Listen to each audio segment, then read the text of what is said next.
Tano inaendelea. Mwalimu wa Biblia Tanzania, Mwalimu Joseph Endelea, mtumwa wa Yesu Kristo. Nendeni mkahubiri mkawafanya mataifa yote kwa wanafunzi wangu. Kwa na mimi nategemea Wasabato wataacha kujiita Wasabato, wajiite wanafunzi wa Yesu Kristo. Na dini zingine ambazo zinatumia majina yao, tutatumia wote wanafunzi wa Yesu Kristo. Mimi ni mwanafunzi wa Yesu Kristo, wewe ni mwanafunzi wa Yesu Kristo. Weka udini pembeni, weka mapokeo pembeni, tusome Biblia, tujenge mwili wa Yesu Kristo Bwana wetu. Haleluya. Yaani injili ni tamu. Ukijua injili ni tamu. Haya, kutoka tumeona kila kosa ni kuuawa. Kila kosa ni kuuawa, ni mauaji tu. Kila kosa ni kuuawa. Haya, hadi Sabato ni kuuawa. Haya, ukitoka kwenye kutoka 31:15, kazi itafanywa siku 6, lakini siku ya Sabato ni Sabato ya kustarehe kabisa, takatifu kwa Bwana. Kila mtu atakayefanya kazi yoyote katika siku hiyo, hakika yake atauawa. Tumeona. Haya, hizi sheria zote tunazoziona zote kwenye zile amri 10. Atakayefanya kosa lolote pale sharti yake atauawa. Si ndio? Tunakuja kwa Yesu Kristo. Kabla ya kuja kwa Yesu Kristo tutoe jibu. Hawa Wasabato wote wanazozifuata hizi sheria, wanawafundisha watu waishike Torati ya Musa. Haya mambo watayaweza jamani? Mtu atakayefanya kosa yoyote, hamna cha msamaha. Bwana, sitorudia tena. Sharti yake atauawa. Walitimiza hicho kigezo hata kwa Paulo. Paulo walimuua pia kwa kuivunja Torati. Lakini Yesu akamfufua, akaendelea kufanya kazi. Wanampiga mawe, wanajua amezika, kesho anatoka kwenye mawe, wanaendelea kuhubiri injili ya Yesu Kristo. Alikufa sio chini mara 7 kuendelea. Alikufa mara nyingi sana. Wanamuua tu. Lakini Yesu kwa kuwa ni Bwana, Yesu kwa kuwa ni Mungu, Yesu kwa kuwa ni Alfa na Omega, mfalme wa wafalme, aliendelea kumpa uhai hadi injili yake iendelee kusonga mbele. Haya, inaendelea hapa kwenye Kumbukumbu la Torati 27:26. Tumeona matendo ya Torati kwamba atakayevunja inatakiwa uawe. Inasema 27:26, na alaaniwa asiyeyaweka imara maneno ya Torati hii kwa kuyafanya, na watu wote waseme amina. Na alaaniwe asiyeyaweka maneno ya Torati hii kwa kuyafanya, na watu wote waseme amina. Tumeisoma pia kwenye Galatia 3:9, imeandikwa amelaaniwa kila mtu asiyedumu katika yote yaliyoandikwa katika kitabu cha Torati ayafanye. Amelaaniwa kila mtu asiyedumu katika yote yaliyoandikwa katika kitabu cha Torati ayafanye. Tumeona imejaa ni kuua. Je, ili Wasabato wote duniani wasilaaniwe, wanayatimiza haya maandiko kwenye Torati? Kama hawayatendi, basi mfuatane na mimi kwamba Torati haifanyi kazi katika huu muda tulionao, kwa sababu hakuna awezaye kuitimiza. Na ndio maana kwenye kitabu cha Warumi 2:13, tukiangalia kwanza Warumi 2:13. Hata kwenye Yakobo pia imeandika. Warumi 2:13. Inasema, kwa sababu sio wale wasikiao sheria walio wenye haki mbele za Mungu. Warumi 2:13. Kwa sababu sio wale wasikiao sheria walio wenye haki mbele za Mungu, bali ni wale waitendao sheria watakaohesabiwa haki. Ni msabato yupi anayetimiza sheria duniani? Ni nyewe Wasabato? Hakuna. Tumeona hakuna chochote. Ni wewe lobi? Hakuna. Kwa hiyo haya matendo leo naambia kwamba watu wanafundisha wasizini, watu wanafundisha wasiibe. Nimekujibu kwenye Torati nayo niambia wewe tukawafundishe, ni ngumu. Hamna mtu anaweza kwenda kumuua mzinzi, hakuna mtu anaweza kwenda kumuua mfulaji, hakuna mtu anayeweza kwenda kumuua aliyempiga baba yake au mama yake. Vitu vingi tunasameheana na tunatubu, tunaacha, tunaokoka katika jina la Yesu Kristo. Tukifuata Torati tutamalizana, hakuna atakayebaki hata mmoja. Narudia, tukifuata Torati, tukaichukua kitabu cha Musa tukaenda kukifungua tukakisoma, hakuna atakayebaki mwema hapa duniani.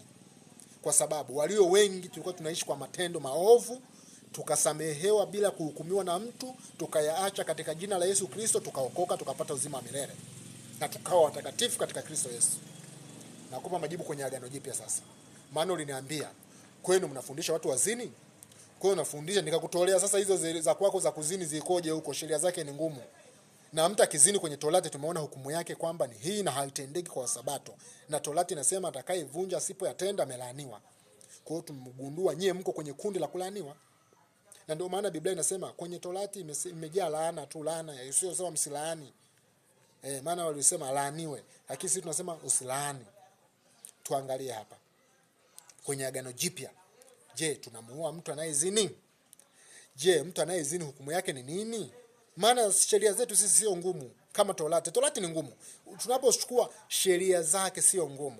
Tunaenda kwenye amri 10. Jamani, hebu tuangalie sheria zake. Tumeona ugumu kabisa. Hizo sheria ugumu wake ukoje? Hizo sheria ugumu wake ukoje? Kwanza kuna kitu ambacho bana nimekiruka hapa jamani. Si yakisema jamani. Maana wanachukuaga Sabato, wanaihubiri sana Sabato. Kuna kitu ambacho si yakisema. Naomba nirudi hapa kwenye Kutoka 35. Hicho kitu kwanza nikiulize jamani. Nimekiruka sijakiongea jamani. Mnisamehe sana. Sijakisema. Kutoka 35:1 anasema, Musa akaukutanisha mkutano wote wa wana wa Israeli na kuwaambia, wana wa Israeli sio wa Sabato, wana wa Israeli, na kuwaambia maneno aliyonihusia Bwana ni haya kwamba myafanye. Fanyeni kazi siku 6, lakini siku ya 7 itakuwa siku takatifu kwenu, ni Sabato ya kustarehe kabisa kwa Bwana. Mtu awaye yote atakayefanya kazi yoyote katika siku hiyo atauawa. Hamtawasha moto katika nyumba zenu kwa siku ya Sabato. Hey, haleluya. Jamani, wa Sabato mnapoenda kwenye makusanyiko yenu siku ya Sabato hamnywi chai? Mnakunywa kipolo? Kuna kipolo cha chai kweli? Kuna chai ya baridi? Hamwashi moto siku hiyo? Hamuli chakula cha usiku? Mnapika jana kinakaa kwenye hot pot mpaka jioni. Sasa ni sheria ipi ambayo mnaifuata nyewe wa Sabato? Mnatung'ang'aniza turudi kwenye sheria, wakati nyewe wenyewe ndio natakuwa mwe mfano kwetu tuwaige. Tuone mko mmesimama, tuone ule mzinzi mmemuua, tuone ule mwizi mmemuua. Mbona hatuoni chochote kikifanyika kinachotimizwa kwenye Torati ni nini? Sawa, nataka niwe Msabato. Nitatimiza kipi kwenye Torati ambacho nitajifunza kwako wewe Msabato? Maana sijakiona mimi, kwanza nimezaliwa hapa duniani sijaona Sabato ikitimizwa. Maana kila siku naisoma, sioni ikitimia andiko lolote. Hamuwashi moto siku ya Sabato? Maana haijavunjika, ipo na mnaitetea. Sasa mmekuwa walimu wa sheria. Sasa tuwaite walimu wa sheria. Tuangalie kipande kinachofuata jamani. Ni mwalimu Joseph. Tunachambua kuhusu Sabato. Je, tuifuate Sabato au tumfuate Yesu Kristo? Tuwe wahubiri wa Musa au tumhubiri Yesu Kristo tupate wokovu kwa neema iliyo katika Yesu Kristo? Yesu anapokea wazinzi ambao hawauliwi, wanakuja wanaacha wanakuwa wanafunzi wa Yesu Kristo, wanakuwa watakatifu. Jamani. Tunautafuta utakatifu katika Yesu Kristo. Utakatifu ni kuacha dhambi na kutubu. Katika utakatifu katika Yesu Kristo sio kufanya madhambi na kuuawa. Hiyo unachukua hukumu wewe mwenyewe, hautaki uchukue sheria mkononi. Habari za Yesu ni nzuri sana. Tuangalie kipande cha pili kinachofuata. Ni mwalimu wa Biblia Tanzania. Mwalimu namba 1. Mwenye maswali yote jamani ajibu. Mwenye kutaka kujifunza Biblia anaruhusiwa kujifunza bure kabisa. Na washukuru ni nyote mnaendelea kufuatilia mafundisho yangu. TikTok Joseph Yobegwa, Facebook Joseph Yobegwa, YouTube Acha Biblia Iseme TV. YouTube Acha Biblia Iseme TV. Acha Biblia Iseme TV utaandika kwa herufi kubwa. Acha Biblia Iseme TV. TikTok Joseph Yobegwa, Facebook Joseph Yobegwa. Endelea kujifunza, tuendelee kuwa pamoja, tuendelee kushikana mikono, endelea kusaidia maskini, endelea kuwasaidia wahitaji, ila usiishi kwa kuifuata Torati kwa sababu utaitimiza. Utadondokea kwenye mtego wa kulaaniwa. Utakuwa unaitwa na wewe katika wale walaaniwa na wewe utakuwemo kwa sababu hutayatimiza yote yaliyoandikwa mle. Ukivunja moja kwenye Torati umevunja yote. Na sisi hatuhukumiane, sisi tunaangaliaga tu hivi.